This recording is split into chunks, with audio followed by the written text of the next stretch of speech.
کا جو سفر ہے وہ معراج.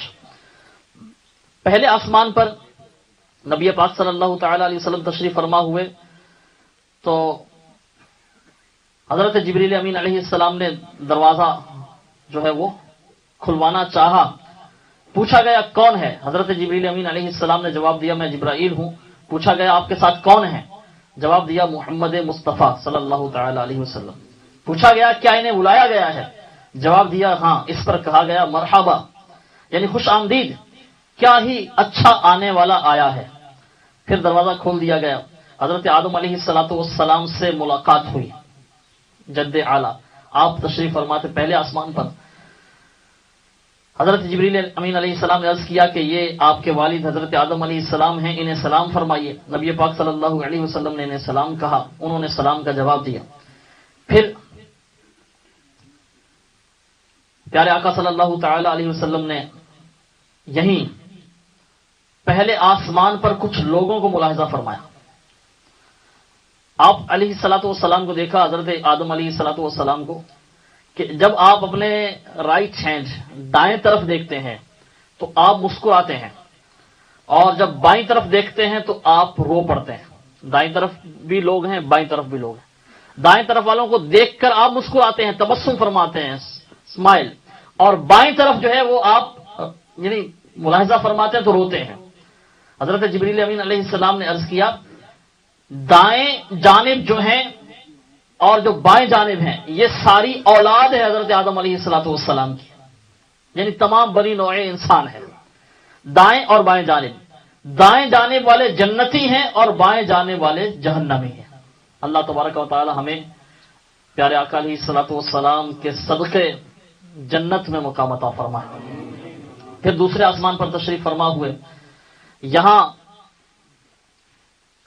دوسرے آسمان پر حضرت یحییٰ اور حضرت سیدنا عیسیٰ علیہ السلام ان کو ملاحظہ فرمایا، ان سے ملاقات ہوئی. پھر تیسرے آسمان کی طرف سفر فرمایا. یہاں حضرت سیدنا یوسف علی نبینا علیہ الصلوۃ والسلام سے ملاقات ہوئی. چوتھے آسمان پر پھر تشریف فرما ہوئے، وہاں حضرت ادریس علیہ الصلوۃ والسلام سے ملاقات ہوئی. پھر پانچویں آسمان پر تشریف فرما ہوئے، یہاں حضرت سیدنا ہارون علی نبینا علیہ الصلوۃ والسلام سے ملاقات ہوئی. چھٹے آسمان پر پیارے آقا صلی اللہ تعالی علیہ وسلم تشریف فرما ہوئے، یہاں حضرت سیدنا موسیٰ علی نبینا علیہ الصلوۃ والسلام سے ملاقات ہوئی. پھر ساتویں آسمان پر تشریف فرما ہوئے، یہاں حضرت سیدنا ابراہیم خلیل اللہ علی نبینا علیہ الصلوۃ والسلام کو ملاقات سے مشرف فرمایا. پھر پیارے آقا علیہ الصلوۃ والسلام ساتویں آسمان سے اوپر سدرۃ المنتہا تک تشریف فرما ہوئے. سدرۃ المنتہا اس کے بارے میں روایتوں میں یہ ہے کہ ایک بیری کا درخت ہے یہ، جس کی جڑ چھٹے آسمان پر، اس کی شاخیں ساتویں آسمان کے اوپر ہیں. اتنا بڑا یہ درخت. اس کے پھل مقام ہجر کے مٹکوں کی طرح بڑے بڑے اور پتے ہاتھی کے کانوں کی طرح بڑے بڑے ہیں. یعنی یہ مثال دی گئی، یہ سمجھانے کے لیے مثال ہے کہ اس طرح کے اس کے پتے ہیں. حضرت جبریل امین علیہ السلام نے عرض کیا یہ سدرۃ المنتہا ہے. نبی پاک علیہ الصلوۃ والسلام نے جہاں 4 نہریں ملاحظہ فرمائیں جو سدرۃ المنتہا کی جڑ سے نکلتی تھیں، ان میں 2 تو ظاہر تھیں، 2 خفیہ، 2 اوپن تھیں، 2 ہڈن تھیں. آپ صلی اللہ تعالی علیہ وسلم نے حضرت جبریل امین علیہ السلام سے دریافت فرمایا یہ نہریں کیسی ہیں؟ عرض کیا خفیہ نہریں تو جنت کی ہیں اور ظاہری نہریں نیل اور فرات ہیں. یہ دونوں دریا ہیں، دریا نیل اور دریا فرات. یہ دونوں جو ظاہری ہیں یہ نیل اور فرات، اور جو خفیہ ہیں یہ 2 جنتی ہیں. اس سے جب پیارے آقا علیہ الصلوۃ والسلام آگے تشریف فرما ہوئے تو حضرت جبریل امین علیہ السلام وہیں ٹھہر گئے اور معذرت چاہی کہ میں اب اس سے آگے جو ہے وہ نہیں بڑھ سکتا. پیارے آقا صلی اللہ علیہ وسلم نے پھر اس سے آگے سفر فرمایا. یہاں جبریل امین علیہ السلام بھی بارگاہ میں حاضر نہیں تھے. آگے جس مقام فرما ہوئے اسے مستوی کہا جاتا ہے. یہاں آپ صلی اللہ علیہ وسلم نے قلم کی آواز سنی. قلم جب لکھتا ہے تو اس کی آواز آتی ہے چرچراہٹ کی. وہ آواز سنی. یہ وہ قلم تھے جس سے فرشتے اللہ تعالیٰ کے احکام لکھتے ہیں اور لوح محفوظ میں یہ صحیفوں میں نقل کیے جاتے ہیں. پھر یہ صحیفے شعبان کی 15ویں شب متعلقہ حکام فرشتوں کے حوالے کر دیے جاتے ہیں. اللہ کے حکم لکھتے ہیں فرشتے صحیفوں کی صورت میں، اور پھر یہ صحیفے 15 شعبان کی شب جو ہے، یہ جو فرشتے اس پر مقرر ہیں ان کے سپرد کیے جاتے ہیں. 15 شعبان کی شب بھی آنے والی، شب برات. آج 27ویں شب ہے رجب المرجب کی، اور اگلا مہینہ شعبان المعظم کا، تو 15ویں شب بھی آنے والی ہے. یہ وہ رات ہے جس میں سال بھر کے اعمال اللہ تعالیٰ کی بارگاہ میں پیش ہوتے ہیں، اور اگلے سال کے لیے مرنے والوں کے نام لکھے جاتے ہیں، اگلے سال حج کرنے والوں کے نام لکھے جاتے ہیں. تو یعنی سمجھنے کے اعمال نامے اللہ تعالیٰ کی بارگاہ میں جو سالانہ اعمال نامے ہیں وہ پیش ہونے کا وقت قریب آ گیا ہے. امتحان قریب آ جائے نا تو چاہے کتنا ہی ڈل کیوں نہ ہو اسٹوڈنٹ، وہ پڑھائی شروع کر دیتا ہے نا، اپنی ساری سستیاں چھوڑ دیتا ہے، وہ پڑھائی کی طرف توجہ دیتا ہے کہ کامیاب ہو جاؤں. تو اعمال نامہ ویسے تو کوئی پتہ نہیں کہ اس اعمال نامے کے پیش ہونے سے پہلے ہی ہمارا وقت آ جائے، یعنی پچھلے سال ہی جو فوت شدگان ہونے والوں کی لسٹ میں ہمارا نام آ چکا ہو، اور 15 شعبان سے پہلے ہی ہم دنیا سے چلے جائیں. یعنی بھروسہ تو ایک سانس کا نہیں ہے نا. تو ہر وقت ہمیں اللہ تعالیٰ کی بارگاہ میں پیشی کے لیے تیار رہنا چاہیے. لیکن شب برات کو تو اعمال نامے پیش ہونے ہی ہیں، تو ابھی سے ہم اعمال نامے پیش ہونے سے پہلے اپنے اعمال نامے کو نیکیوں سے مزین کر لیں، ڈیکوریٹ کریں اس کو نیکیوں کے ساتھ، کہ آخری ایام کے جو دن ہیں، یعنی جو آخری ایام ہے اعمال نامے کے، اس میں اللہ عز و جل کی بارگاہ میں عبادت ہو، نمازیں ہوں، اللہ عز و جل کا ذکر ہو، تلاوت قرآن ہو، نہ کہ اللہ تعالیٰ کی نافرمانیاں ہوں، مسلمانوں کا دل دکھانا ہو، نماز قضا کرنا ہو، معاذ اللہ دیگر گناہ اس میں آخری دنوں میں ہوں. ویسے تو کبھی بھی نہیں ہونے چاہیے، لیکن اب بطور خاص اس کا اہتمام کرنا چاہیے. تو نیت کریں کہ انشاءاللہ عز و جل شب برات تک مگر اللہ تبارک و تعالیٰ توفیق دے تو انشاءاللہ شب برات کے بعد بھی انشاءاللہ 5 نمازیں پڑھنی ہیں. اللہ تعالیٰ توفیق دے، نوافل بھی ادا کریں. فرض روزے اگر ابھی تک چھوڑے ہوئے نہیں رکھے تو اب ان کی قضا کر لیں. نفلی روزے رکھیں، تلاوت قرآن کریں، اللہ کا ذکر کریں، اللہ کی بارگاہ میں سچی توبہ کر لیں گناہوں کے لیے. اللہ کرے کہ اس سال شب برات میں اللہ تبارک و تعالیٰ کی رضا ہمیں حاصل ہو جائے، بلکہ آج ہی اللہ تعالیٰ کی رضا حاصل ہو جائے. اور پھر رمضان بھی تو آنا ہے نا. اللہ تعالیٰ میں خیر و عافیت کے ساتھ، صحت کے ساتھ رمضان دیکھنا نصیب فرمائے. ہم دعا مانگتے ہیں امیر اہل سنت دامت برکاتہ العالیہ کے صدقے مدنی چینل کے ذریعے جو ہم تک پہنچی ہے. کون سی دعا؟ ہمیں اے اللہ ہمیں رجب اور شعبان میں برکت عطا فرما، اور ہمیں رمضان دیکھنا یہ نصیب فرما. اللہم بارک لنا فی رجب و شعبان و بلغنا رمضان. تو رمضان بھی آنے والا ہے. رمضان کے لیے بھی ابھی سے اپنا ذہن بنا لیں کہ اس سال رمضان اس انداز میں گزارنا ہے کہ میرا رب عز و جل مجھ سے راضی ہو جائے. انشاءاللہ سارے روزے رکھنے ہیں، 5 نمازیں انشاءاللہ باجماعت پڑھنی ہے، ساری تراویح ادا کرنی ہے. انشاءاللہ عز و جل جھوٹ نہیں بولنا، مسلمانوں کی غیبت نہیں کرنی، گناہوں سے اپنے آپ کو بچانا ہے. انشاءاللہ نیکی کی دعوت دینی ہے. اللہ تعالیٰ توفیق دے تو پورے مہینے کا اعتکاف کر لیں، اور ایسا نہ ہو سکے تو کم از کم آخری عشرے کا اعتکاف کر لیں. آخری جو 10 دن ہوتے ہیں 20 رمضان سے آخری عشرے کا اعتکاف کر لیں. روایتیں آپ نے سنی ہوں گی کہ جس نے رمضان کو پایا اور اس میں اللہ تعالیٰ کی عبادت کر کے اسے راضی کرنے میں ناکام رہا وہ ہلاک ہو گیا. اس طرح کی روایتوں میں الفاظ ہیں. اللہ تبارک و تعالیٰ کرم فرمائے، صحت و عافیت کے ساتھ ہمیں رمضان نصیب فرمائے، اور اللہ کرے کہ ہم اس رمضان کو اس کی رضا کا ذریعہ بنانے میں کامیاب ہو جائے. اللہ کرے اس انداز میں رمضان گزاریں کہ ہمارا رب عز و جل ہم سے راضی ہو جائے. تو انشاءاللہ ہم نے ابھی سے نیکیوں کے لیے کمر بستہ ہو جانا. انشاءاللہ ابھی سے گناہوں سے بالکل یعنی چھٹکارا اور سچی توبہ اللہ تعالیٰ کی بارگاہ میں. انشاءاللہ اللہ تعالیٰ کی رضا کے لیے کوشش ابھی سے شروع کر دینی. انشاءاللہ یہ کہا جاتا ہے جب یعنی دل میں ارادہ ہوتا ہے بندہ انشاءاللہ کہتا ہے تو اللہ تبارک و تعالیٰ کی مدد شامل حال ہوتی ہے. اور اگر بلند آواز سے کہیں گے تو انشاءاللہ عز و جل اس کی زیادہ برکتیں ملیں گی. تو انشاءاللہ عز و جل ابھی سے اللہ تعالیٰ کی عبادت کے لیے کمر بستہ ہو جانا ہے. شعبان میں بھی اور رمضان میں بھی اللہ تعالیٰ کی عبادت کر کے اپنے پروردگار کو راضی کرنا ہے، چھوٹے بھی بڑے بھی انشاءاللہ. صلو علی الحبیب صلی اللہ تعالی علی محمد وعلی آلہ وصحبہ وسلم۔ پھر اس مقام سے آگے جب پیارے آقا علیہ الصلوۃ والسلام تشریف فرما ہوئے مستوی سے آگے، تو پھر عرش آیا، اس سے بھی اوپر تشریف فرما ہوئے، عرش اولا سے بھی اوپر۔ پھر وہاں پہنچے کہ جہاں کوئی مقام نہیں ہے۔ سیدی اعلیٰ رضی اللہ تعالیٰ عنہ فرماتے نا، سراغ این و متا کہاں تھا، نشان کیف و الا کہاں تھا، نہ کوئی راہی نہ کوئی ساتھی، نہ سنگ منزل نہ مرحلے تھے۔ وہ مقام آ گیا جہاں مقام ہی نہیں ہے، اس سے آگے جسے لا مکان کہا جاتا ہے۔ سراغ این و متا، اینا کہتے ہیں کہاں، متا کدھر، تو ایسی جگہ پہ تشریف فرما ہوئے نہ جہاں کہاں تھا نہ کدھر تھا، نہ نشان کیف و الا، اس کی طرف اس طرف ڈائریکشن ہوتی ہے نا، ہم سفر کرتے ہیں تو ڈائریکشن دی ہوتی ہے کہ یہ فلاں جو مثلا ہائی وے ہے یا فلاں اسٹریٹ ہے یا فلاں سٹی ہے، فلاں جو مشہور مقامات ہیں ان کے وہ ہوتے ہیں، سائن ہوتے ہیں، ڈائریکشن ہوتی ہے، ایرو ہوتے ہیں کہ اس طرف اس طرف۔ تو اس جگہ تشریف فرما ہوئے جہاں کچھ بھی نہیں تھا، کوئی سمت ہی نہیں تھی، لا مکان جسے کہا جاتا ہے، وہاں تشریف فرما ہوئے اللہ رب العزت نے یہاں اپنے پیارے محبوب صلی اللہ علیہ وسلم کو وہ قرب خاص عطا فرمایا جو نہ کسی کو ملا تھا نہ کسی کو ملے۔ اب وہاں پیارے محبوب علیہ الصلوۃ والسلام اللہ تعالیٰ کی بارگاہ میں حاضر ہوئے، کوئی اور ان کے علاوہ نہیں تھا۔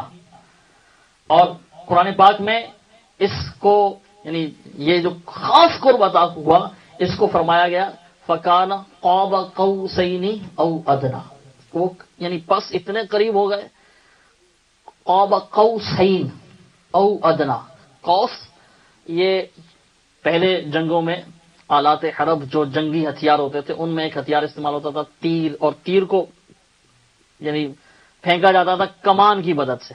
تو کمان آپ نے اس کی ویسے کمان تو نہیں دیکھی ہوگی لیکن کمان کی پکچر دیکھی ہوگی، تو کمان جو ہوتی ہے نا وہ اس طرح ٹیڑھی قوس، تو دو کمانیں قوسین، دو کمانوں کو اگر ملائیں تو وہ آپس میں مل نہیں سکتی کیونکہ وہ ٹیڑھی ہوتی ہے نا۔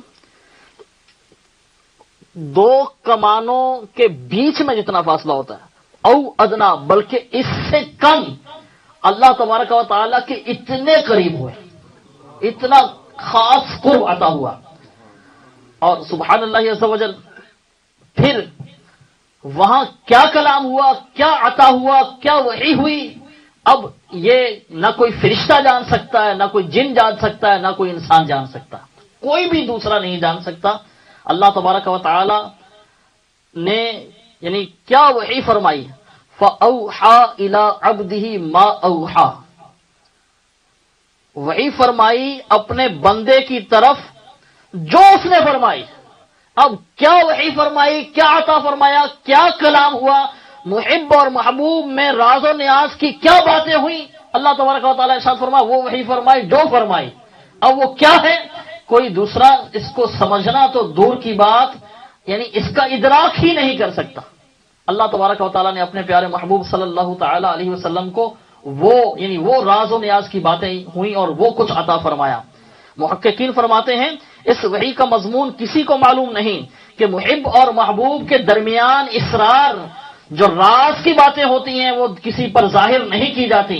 اگر خدا کو اس کا اظہار مقصود ہوتا تو اللہ تبارک و تعالیٰ خود ہی اس کو ظاہر فرما دیتا۔ اللہ تعالیٰ نے ارشاد فرمایا فَأَوْحَى إِلَىٰ عَبْدِهِ مَا أَوْحَى، اللہ تعالیٰ نے وحی فرمائی جو وحی فرمائی، یہاں وہ جو ہے نا اس میں سب کو ہڈن کر دیا، چھپا دیا۔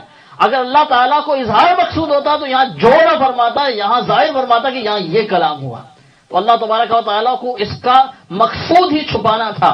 بہرحال مختصر طور پر اتنا کہا جا سکتا ہے کہ دین و دنیا کی جسمانی، روحانی، ظاہری، باطنی تمام علوم، تمام عارف جو اللہ تعالیٰ نے اپنے محبوب صلی اللہ علیہ وسلم کو اپنی مشیت کے مطابق، اپنی حکمت کے مطابق عطا فرمانا تھا وہ سب کچھ عطا کر دیا۔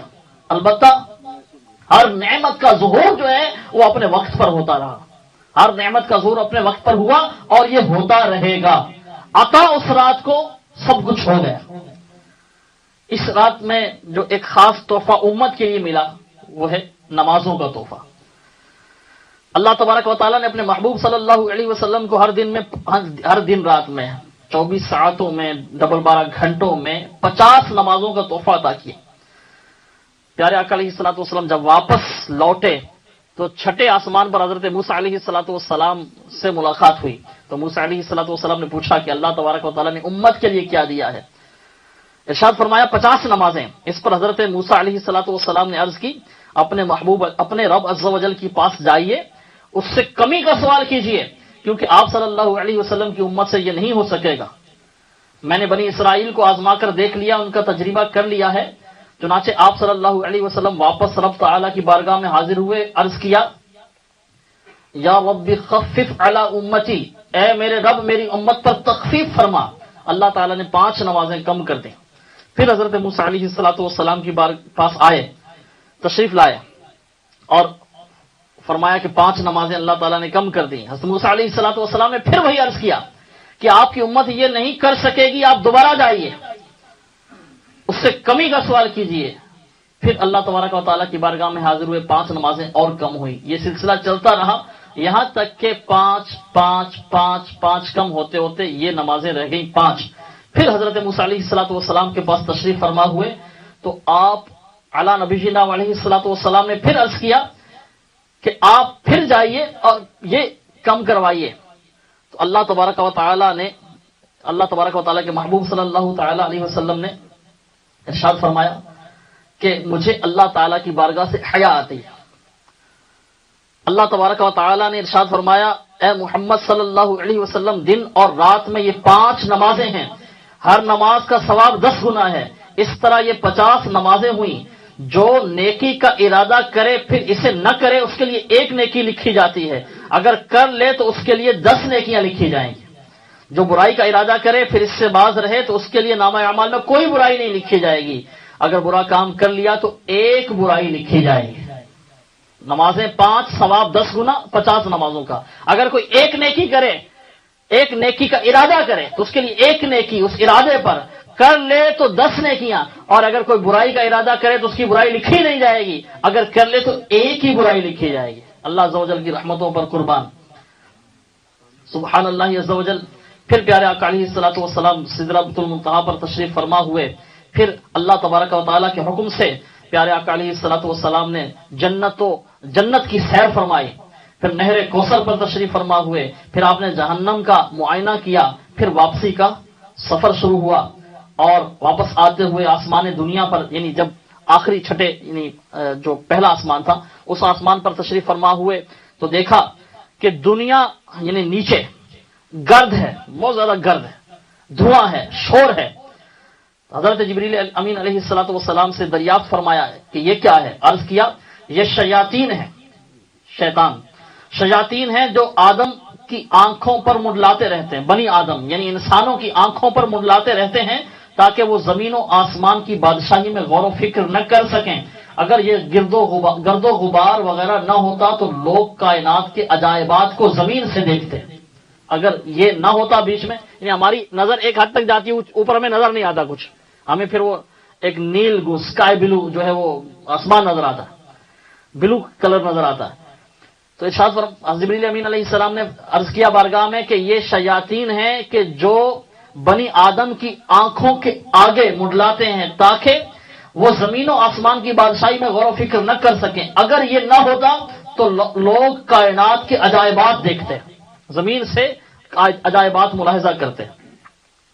سبحان اللہ عز و جل۔ پھر پیارے آقا علیہ الصلوۃ والسلام تشریف فرما ہوئے اپنے یعنی مکہ مکرمہ میں تشریف فرما ہوئے، زمین پر تشریف لائے۔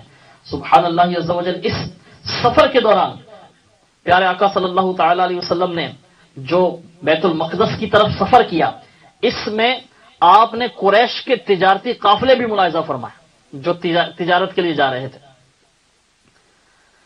اب پیارے آقا صلی اللہ تعالی علیہ وسلم نے جب اس واقعے کا اعلان فرمایا، معراج کے واقعے کا اعلان فرمایا، تو اس میں یہاں بہت پیارے مدنی پھول ہیں ماشاءاللہ۔ یہاں حاضرین ہیں، مدنی چینل کے ناظرین بھی ہیں، ایک تعداد ایسی ہے جو یعنی اللہ تبارک و تعالیٰ کا کرم ہے، مسلمان ہے.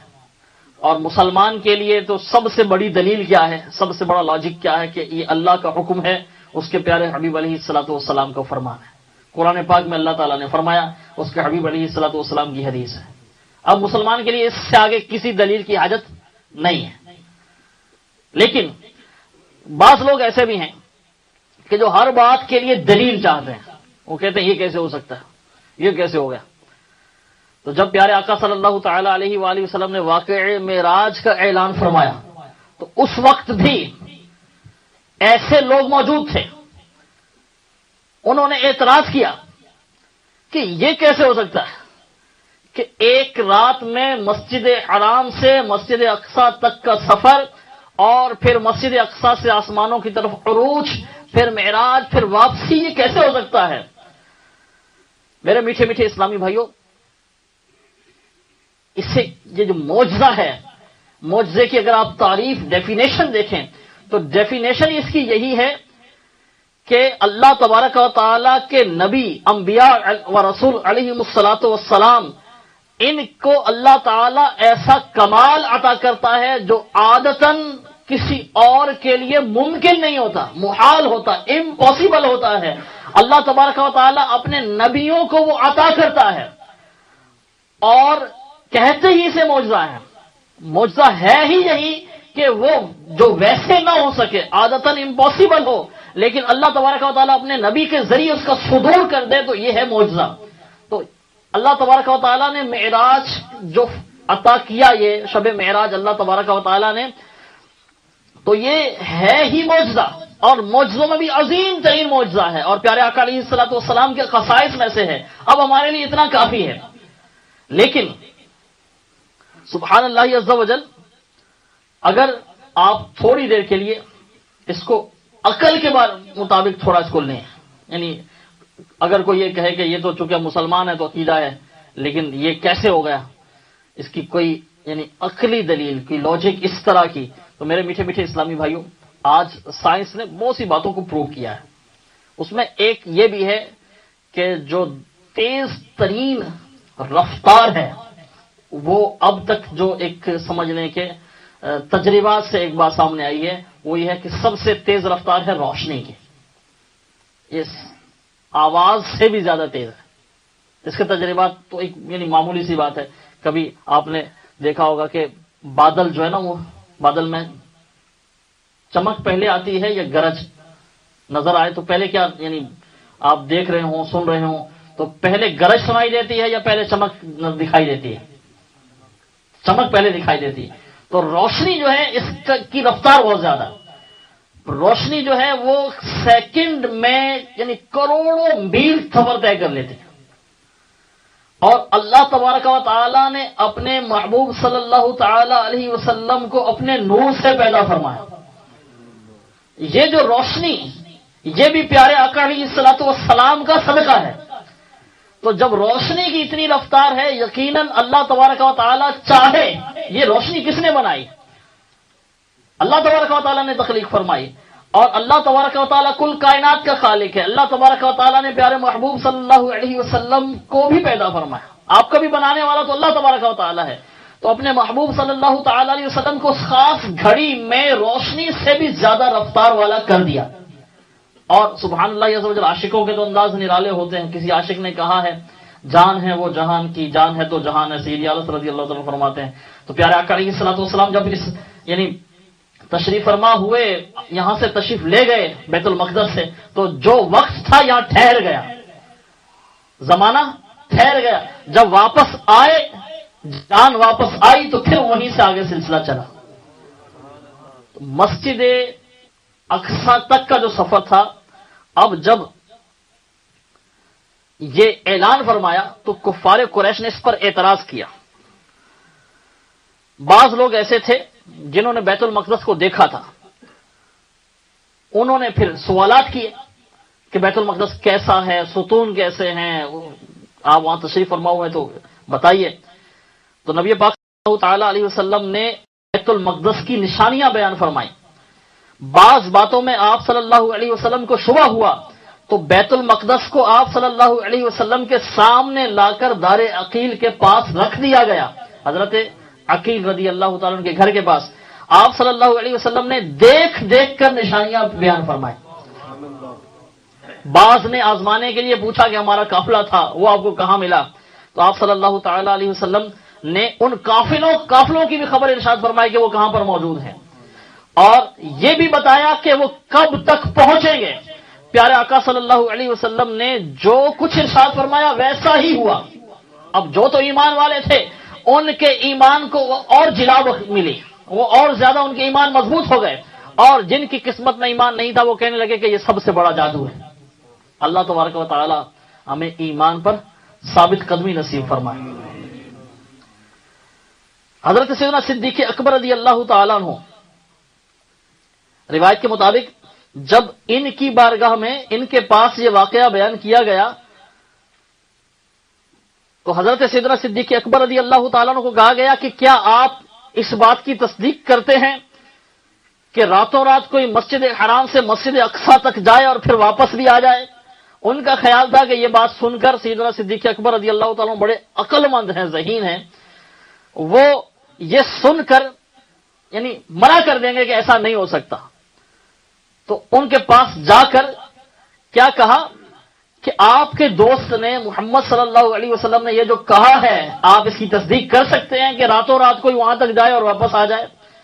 تو سبحان اللہ عز و جل سیدنا صدیق اکبر رضی اللہ تعالیٰ عنہ نے یہ جب حیران کن بات سنی، ابھی ڈائریکٹ نبی پاک علیہ الصلوۃ والسلام کی بارگاہ میں حاضر ہو کر آپ کے لبھائے مبارکہ سے نہیں سنی تھی، جب ان سے یہ بات سنی تو بغیر کسی تذبذب کے، بغیر ہیزیٹیشن کے، بغیر ہچکچاہٹ کے فوراً پیارے آقا صلی اللہ تعالی علیہ وسلم کی تصدیق کر دی. روایت میں ہے لوگوں سے یہ بات سن کر آپ نے دریافت کیا او قال ذالک، کیا یہ واقعی آپ صلی اللہ علیہ وسلم نے فرمایا ہے؟ انہوں نے کہا جی ہاں آپ صلی اللہ علیہ وسلم نے فرمایا. ارشاد فرمایا ان کان قال ذالک لقد صدق، اگر آپ صلی اللہ علیہ وسلم نے فرمایا تو یقیناً سچ فرمایا. لوگوں نے کہا کیا اس بات کی تصدیق کر سکتے ہیں کہ وہ رات کو گئے بیت المقدس صبح ہونے سے پہلے واپس آ گئے؟ کہا ہاں میں تو آپ کی آسمانی خبروں کی بھی صبح و شام تصدیق کرتا ہوں، اور وہ تو اس سے زیادہ تعجب والی بات ہے. آپ صلی اللہ علیہ وسلم آسمانوں کی جو خبریں ارشاد فرماتے ہیں میں تو اس پر ایمان لاتا ہوں، اس پر کی تصدیق کرتا ہوں، تو یہ تو زمین کی خبر ہے. سبحان اللہ عز و جل. اس دن نبی پاک صلی اللہ علیہ وسلم نے خوشخبری ارشاد فرمائی یا ابا بکر ان اللہ قد سماک صدیق، اے ابو بکر اللہ تعالیٰ نے تمہیں صدیق کا نام دیا ہے. روایت میں ہے کہ اس کے بعد آپ رضی اللہ تعالیٰ عنہ صدیق مشہور ہو گئے. سبحان اللہ عز و جل. تو میرے میٹھے میٹھے اسلامی بھائی اور مدنی چینل کے ناظرین، ایک مسلمان ہونے کے ناطے بینگ مسلم ہمارے لیے تو اللہ و رسول کا قول کافی ہے، ان کا فرمان کافی ہے، لیکن اگر عقلی دلائل کو بھی لیا جائے تو فی زمانہ نت نئی ایجادات اور نت نئی جو وہ سائنس کی تحقیقات ہیں ان سے بہت سی چیزیں ایسی اب سامنے آ رہی ہیں کہ واقعہ معراج کو سمجھنا کچھ مشکل نہیں ہے. اور سبحان اللہ عز و جل تھوڑی دیر کے لیے ہم سب اللہ تبارک و تعالیٰ پر ایمان لائے ہیں. اللہ تبارک و تعالیٰ ہمیں ایمان پر ثابت قدمی نصیب فرمائے. تو اللہ پر ایمان کیسے لائے؟ ہیں تو اللہ کے بندے ہی نا، اللہ تبارک و تعالیٰ نے پیدا کیا ہمیں، اللہ تعالیٰ خالق و مالک ہے، لیکن ہم اللہ پر ایمان کیسے لائے؟ پیارے مصطفیٰ صلی اللہ علیہ وآلہ وسلم کے بتانے سے، آپ کے ارشاد فرمانے سے ایمان لائے ہیں نا. تو جب اللہ تبارک و تعالیٰ پر ایمان لے آئے تو اب اس سے اور بڑھ کر چیز کیا ہوگی؟ اور سبحان اللہ تبارک و تعالیٰ نے قرآن پاک میں بھی اللہ کو احد ماننے کا جو ارشاد فرمایا، کیسے ارشاد فرمایا؟ اپنے محبوب علیہ الصلوۃ والسلام سے فرمایا نا، کیا قل، اے محبوب صلی اللہ علیہ وسلم آپ فرما دیجئے هو اللہ احد، وہ اللہ ایک ہے. یہاں بعض مفسرین نے بڑی پیاری بات ارشاد فرمائی کہ اللہ تبارک و تعالی ڈائریکٹ بھی تو فرما سکتا تھا کہ هو اللہ احد، وہ اللہ ایک ہے، قل کیوں ارشاد فرمایا؟ پیارے آقا صلی اللہ تعالی علیہ وآلہ وسلم نے اعلان نبوت فرمایا 40 سال کی عمر میں. اس سے پہلے کی عمر جو ہے آپ نے یعنی بچپن، لڑکپن، آپ کی نوجوانی، جوانی، 40 سال ایک ایج ہوتی ہے نا، ایک پیریڈ ہے، اچھا لمبا پیریڈ ہے. پیارے آقا صلی اللہ تعالی علیہ وآلہ وسلم نے جن لوگوں کے بیچ میں وقت گزارا، 40 سال گزارے، آپ کے جو جتنا بھی آپ کا کردار تھا، کریکٹر تھا، کیسا کریکٹر تھا کہ ہر کوئی آپ کو کیا کہتا تھا؟ صادق، کہ آپ سچے ہیں. تو پہلے اللہ تبارک و تعالی نے اپنے محبوب صلی اللہ علیہ وسلم کو سچا بنوایا، سب نے مان لیا کہ یہ سچے ہیں. پھر اللہ تبارک و تعالی نے وحی نازل فرمائی، اعلان نبوت کا حکم ہوا. پیارے آقا صلی اللہ علیہ وسلم نے اللہ تعالیٰ کے حکم پر جب لوگوں کو جمع کیا تو کیا ارشاد فرمایا؟ روایت کا مفہوم ہے، پہلے فرمایا کہ اگر میں یہ کہوں کہ اس پہاڑ کے پیچھے ایک لشکر ہے اور وہ تم پر حملہ کرنے والا ہے تو میری بات کا یقین کرو گے؟ تو لوگوں نے کیا کہا کہ آج تک ہم نے آپ کی زبان سے جھوٹ نہیں سنا، آپ سچے ہیں، آپ جو فرمائیں گے وہ سچ ہے، ہم اس پر یقین کریں گے. پھر جب نبی پاک علیہ الصلوۃ والسلام نے اللہ تبارک و تعالیٰ کی وحدانیت اور اپنی رسالت کا اعلان کیا تو انہی میں سے کئی دشمن ہو گئے. تو مفسرین نے کیا ارشاد فرمایا کہ کیا بات بیان فرمائی کہ اللہ تبارک و تعالیٰ نے پہلے اپنے محبوب صلی اللہ علیہ وسلم کو سچا بنوایا، صادق اور امین، یہ آپ کو مان لیا گیا. اب ارشاد ہوا کہ آپ کہیے وہ اللہ ایک ہے. یعنی ویسے اللہ تبارک و تعالیٰ کو کیسے مانا جاتا؟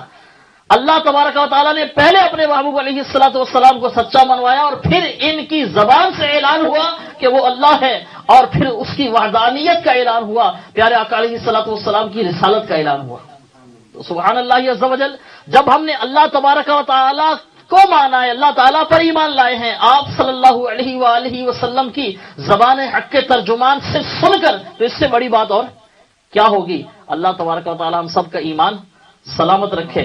میرے میٹھے میٹھے اسلامی بھائیو، واقع معراج تو ویسے تو جو روایات میں بیان ہوا ہے بہت تفصیل اس کی بیان ہوئی ہے، لیکن مختصراً میں نے روایات کی روشنی میں واقع معراج کے چند حالات، چند واقعات بیان کیے. اللہ تبارک و تعالی ہمیں پیارے محبوب صلی اللہ تعالی علیہ وآلہ وسلم کے معراج کے صدقے میں آپ کا حقیقی عشق نصیب فرمائے.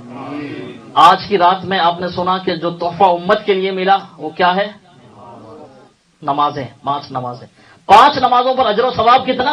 50 نمازوں کا. تو میرے میٹھے میٹھے اسلامی بھائیوں، اللہ تعالیٰ نے تحفہ عطا کیا، اس کے محبوب صلی اللہ علیہ وسلم کے ذریعے ہم تک پہنچا، اور پیارے مصطفیٰ صلی اللہ تعالی علیہ وآلہ وسلم کی مبارک حدیث کہ یہ جو نماز ہے، نماز میری آنکھوں کی، یعنی نماز میں میری آنکھوں کی ٹھنڈک ہے، قرۃ عینی فی الصلاۃ. تو آج ہم سب نیت کر لیں کہ انشاءاللہ عز و جل ہم اس تحفے کو دل و جان سے قبول کرتے ہوئے کبھی بھی نماز نہیں چھوڑیں گے انشاءاللہ.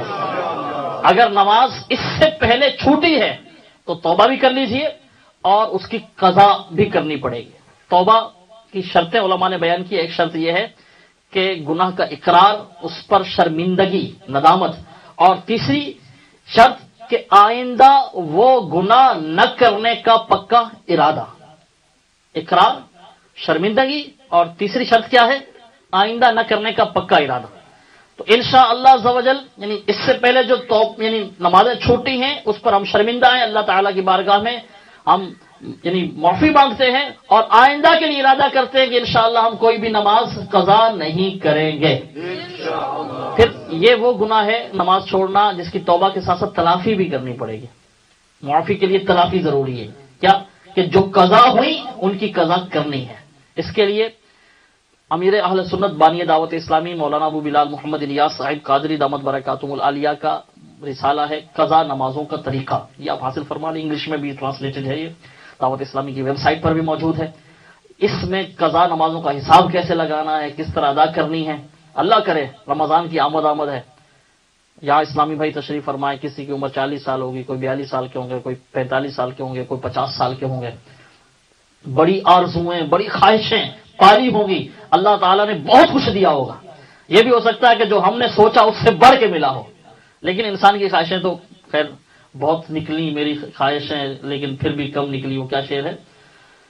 یعنی بندہ جتنا مل جائے پھر اس کی خواہشیں تو بڑھتی ہی جاتی ہیں، لیکن اللہ تبارک و تعالیٰ نے ہماری محنت، ہماری کوشش سے بڑھ کر ہمیں دیا ہے. اللہ تبارک و تعالیٰ نے جو دیا اس میں اللہ تبارک و تعالیٰ سب کو مزید برکت دے. کسی کا محتاج نہ کرے اللہ تبارک و تعالیٰ. دنیا میں بھی اللہ تبارک و تعالیٰ محتاجی سے بچائے, آخرت میں ہم نیکیوں کے لیے محتاج نہ ہوں. تو اللہ تبارک و تعالیٰ نے عطا کیا ہے. رمضان کی آمد ہے. 40 42 سال 30 سال 35 سال جتنی بھی آپ کی ایج ہے, کتنی عجیب بات ہے کہ ہماری نمازیں پوری نہیں ہیں. اتنی عمر گزر گئی, باقی سارے کام کر رہے ہیں, سارے معاملات چل رہے ہیں, گھر بھی ہو گیا, گاڑی بھی ہو گئی, جاب بھی ہو گئی, شادی بھی ہو گئی, بچے بھی ہو گئے, اللہ تعالیٰ کے کرم سے سب چل رہا ہے سلسلہ, اور ہماری خواہشوں سے بڑھ کر آتا ہوا ہے, لیکن ہماری نمازیں ہی پوری نہیں ہے. میرے ذمے کئی سال کی نمازیں باقی, کتنی شرمندگی کی بات ہے. میری عمر اگر 40 سال 20 سال کی نمازیں باقی ہیں, 10 سال کی نمازیں باقی, کتنی شرمندگی کی بات ہے. ارے آپ کو نیند کیسے آتی ہے؟ اگر کسی کو صبح آپ نے قرض لوٹانا ہو, صبح آپ کے دروازے پہ کھڑا ہوگا, یہاں تو سلسلہ ہوتا ہے نا وہ مارگیج والا, تو کیا ہوتا ہے بینک لیز, اور پھر اس پر کیا ہوتا ہے اگر نہ پے کیا تو پھر آپ کو پتا ہے بینک والے کیا کرتے ہیں. 20 سال کبھی ایسا ہوا کہ کوئی نہ پے کرے, 10 سال کوئی پے نہ کرے, 5 سال پورا سال پے ہی نہ کرے, ایسا ہو سکتا ہے؟ ممکن ہی نہیں ہے. اور اگر کوئی 2 مہینے 4 مہینے نہیں پے کرے گا تو آپ کو پتا کیا ہوتا ہے اس کے بعد, سب کچھ ختم. ایسے ہی ہے نا, سزا بھی ہوتی ہے, وہ لے بھی لیا جاتا ہے اور سزا بھی دی جاتی ہے. 40 سال کی عمر میں 20 سال کی نمازیں باقی, 10 سال کی نمازیں باقی, 5 سال کی نمازیں باقی. ارے نیند کیسے آ جاتی؟ اور ایسا نہیں ہے کہ پھر وہ تو یعنی کیا کہتے ہیں وہ بالکل پلج کر لیں گے نا, ایسے تو نہیں ہوتا. ہونا تو یہ چاہیے نا, صبح اٹھے تو آنکھوں کی روشنی ہی نہ ہو, ہاتھ لولے ہو جائیں, کان پاؤں لگڑے ہو جائیں, کان بہرے ہو جائیں. بھائی نمازیں اتنے سال کی باقی ہیں, قرض نہیں دیا بھائی, اللہ تعالیٰ ساری نعمتیں چھین لے, لیکن صبح اٹھتے ہیں صحیح سالم, آنکھوں کی روشنی پہلے سے بڑھ کر, آنکھوں کی طاقت پہلے سے بڑھ کر, اللہ کی نعمتیں پہلے سے بڑھ کر, صبح اٹھ کر ناشتہ وہ کرتے ہیں جو پہلے کبھی نہیں ملا ہوتا. اللہ کی رحمت پر, اس کی نعمت پر قربان. لیکن یہ ڈھیل ہے, کب تک ہے؟ جب تک یہ زندگی ہے. جیسے ہی سانس ختم ہوئے اللہ تعالیٰ ارشاد فرماتا ہے ثم لتسألن یومئذ عن النعیم, پھر قیامت والے دن جب پیشی ہوگی تو پھر ایک ایک نعمت کا پوچھا جائے گا. ہم نے 20 سال تک نمازیں نہیں پڑھی, میرے میٹھے میٹھے اسلامی بھائیوں, کیسے جواب دیں گے اللہ تعالیٰ کی بارگاہ میں؟ 10 سال کی نمازیں باقی ہیں, 5 سال کی, 1 سال کی نمازیں باقی ہیں. ارے 1 دن کی بھی نماز باقی ہے تو نیند نہیں آنی چاہیے. یعنی یہ تو سمجھانے کے لیے میں نے عرض کیا کہ اگر آپ نے پے نہ کیا ہو مورگیج تو کیا حال بنے گا. یہ تو بالکل معمولی بات ہے, کوئی کیا کرے گا. جو بھی ہے بالآخر ہے تو انسان ہی نا. خالق کائنات, انسان کی طاقت کتنی ہوگی؟ آپ کے مقابلے میں کوئی حکومت آ جائے, آپ کسی حکومت سے ٹکر لے لیں, اپنے ملک کی گورنمنٹ سے ٹکر لے لیں, تو آپ سمجھ سکتے ہیں کہ انجام کیا ہوگا. کسی طاقتور آدمی سے ٹکر لے لیں, انجام کیا ہوگا. ظاہر ظالم سے ٹکر لیں, اس کے پاس طاقت ہو, اس کے پاس عہدہ ہو, تو وہ آپ کو بالکل تہس نہس کر دے گا. ایسا ہی ہوگا نا. خالق کائنات جل جلالہ, اللہ تبارک و تعالی سے معاذ اللہ کیسی دشمنی ہے. اس کو یعنی زبان دشمنی تو ہم نہیں کہہ رہے, لیکن ایک لحاظ سے ایسا ہی ہے کہ ہم اس کی عائد کردہ فرض پورا نہیں کر رہے. تو میرے میٹھے میٹھے اسلامی بھائیوں, رمضان المبارک کی آمد ہے, شب معراج ہے. کاش ایسا ہو جائے اس سال شعبان اور رمضان میں جتنی نمازیں ہمارے ذمے پر باقی ہیں, ہم سارے کام چھوڑ کر یہ نمازیں پوری کر لیں, قضا نمازیں پوری کر لیں. ہم اور کچھ بھی ورد وظیفہ بے شک نہ کریں, روزہ رکھیں رمضان کا, اور دیگر فرض نمازیں پڑھیں, تراویح ادا کریں, اور جتنا وقت ملے نا ہم فرض نمازیں پڑھیں. اور سبحان اللہ, رمضان میں اگر کوئی فرض ادا کرتا ہے تو ثواب کتنا ملتا ہے؟ 70 گنا, اور تسبیحات پر 1,00,000 گنا اجر ملتا ہے. تو ابھی سے نیت کر لیں کہ آج سے پہلے جو قضا ہو گئی وہ تو انشاءاللہ یعنی اللہ تبارک و تعالیٰ معاف فرمائے, آئندہ کوئی قضا نہیں ہوگی, اور انشاءاللہ میں نے یہ نمازیں پوری کرنی ہیں. روایت میں کہ اگر کسی کے ذمے 60 سال کی نمازیں ہوں, وہ ادا کرنے کی نیت سے قدم رکھے اور اسے موت آ جائے, تو اللہ تبارک و تعالیٰ کی رحمت سے امید ہے کہ اللہ تعالیٰ اس کی وہ 60 سال کی نمازیں معاف فرما دے گا. تو انشاءاللہ نماز آج کے بعد نہیں چھوڑنی, بچوں نے بھی, بڑوں نے بھی, اور انشاءاللہ جو قضا ہوئی ان کو پورا بھی کرنا ہے انشاءاللہ عز و جل. اللہ تبارک و تعالیٰ ہمیں نمازیں بھی ادا کرنے کی توفیق بخشے, دیگر نیکیاں بجا لانے کی توفیق بخشے, اور گناہوں سے ہمیں محفوظ فرمائے. اللہ تبارک و تعالیٰ پیارے محبوب صلی اللہ تعالیٰ علیہ وسلم کی معراج کا صدقہ عطا کرے. الحمدللہ یہ دعوت اسلامی کا مدنی ماحول ہے میرے میٹھے میٹھے اسلامی بھائیوں، جو ایک لحاظ سے ہم اپنی راہ سے ہٹے ہوئے ہیں ہمیں دوبارہ ٹریک پر لا رہا ہے. ہم ٹریک سے ہٹ گئے، ڈی ٹریک ہو گئے، تو ہمیں اس ٹریک پر لا رہا ہے کہ تو مسلمان ہے تو تیرا یہ ٹریک ہے، تو انسان ہے تو اللہ کا بندہ ہے تو بندگی کا ٹریک یہ ہے. زندگی بے بندگی شرمندگی، جو بے بندگی بغیر عبادت کی زندگی ہے وہ شرمندگی ہے. تو ہم اللہ تعالیٰ کی بارگاہ میں شرمندہ ہوں اس سے پہلے ہم اس کی بارگاہ میں حاضری کی تیاری کر لیں. انشاءاللہ دعوت اسلامی کے مدنی ماحول سے وابستہ رہیں گے تو انشاءاللہ دنیا میں بھی برکتیں ملیں گی اور آخرت میں بھی انشاءاللہ کامیابی نصیب ہوگی انشاءاللہ عز و جل. اللہ تبارک و تعالی ہمیں 5 وقتہ نماز بلکہ نوافل بھی ادا کرنے والا بنائے. فرض روزے رکھنے کی توفیق دے اللہ تعالیٰ. نفلی روزے رکھنے کی توفیق عطا فرمائے. صبح کا روزہ بھی رکھنا ہے انشاءاللہ عز و جل. یہاں جو ہمارے کینیڈا کے اسلامی بھائی ہیں، مدنی چینل کے ناظرین میں اگر کینیڈا کے اسلامی بھائی ہیں، یو ایس اے کے اسلامی بھائی ہیں، تو یہاں تو بھی رات کا وقت ہے. ابھی سے نیت کر لیں کہ انشاءاللہ کل کا روزہ رکھنا ہے. اگر آپ کے ذمہ فرض روزہ باقی ہے تو آپ فرض روزے کی قضا کر لیجیے، اور اگر فرض روزے پورے ہیں تو پھر نفلی روزہ رکھ لیجیے. آئندہ دنوں میں اپنے فرض روزے پورے کر لیجیے جس کے ذمے ہیں. اور اس سال تو رمضان کے پورے روزے بھی رکھنے ہیں، تراویح بھی ادا کرنی ہے، نمازیں بھی پڑھنی ہیں، اور یہ نیت ساتھ کر لیں آخر میں کہ ایک بار ختم قرآن انشاءاللہ مکمل کرنا کم از کم رمضان میں انشاءاللہ، دیگر اوراد و وظائف کے ساتھ. اور اگر قضا نمازیں ذمہ پر باقی ہیں تو پھر قضا نمازیں پوری کرنی انشاءاللہ عز و جل. اللہ تبارک و تعالی ہمیں نیکیوں پر، دین اسلام پر، نمازیں پڑھنے پر، نیک اعمال پر، سنیت پر، دعوت اسلامی کے مدنی ماحول میں استقامت نصیب فرمائے. آمین بجاہ النبی الامین. صلو علی الحبیب صلی اللہ تعالی علی محمد وعلی آلہ وصحبہ وسلم.